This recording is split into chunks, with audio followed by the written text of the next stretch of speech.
Koji sprej za lanac je pravi za tvoj stil vožnje? 3 spreja, 3 situacije. Idemo jedan po jedan. Ovo je Iponov sprej. Iako ima oznaku road, ovaj sprej je više nekako za off-road vožnju.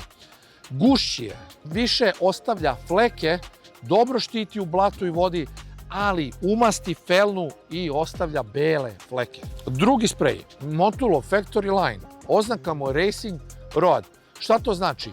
Tanji film, viši pritisak, manje prljanja, ali nije za off-road vožnju, više je za stazu i za jaku sportsku vožnju, kraće traje. Treći sprej, Motulov Road Plus, najbolji balans između zaštite, čistoće i trajanja. Ovaj sprej je moj omiljeni kada idem na duže ture. Prljava vožnja po putu i blagi off-road. Uzmi Iponov beli sprej. Sportska i agresivna vožnja sa kraćim trajanjem intervala između prskanja. Uzmi Racing Road Motulov. I najbolji balans sa dugotrajnijom zaštitom i manje prskanja Road Plus. Koji god sprej izabrali, sve je to ok, samo ne vozite na suvo.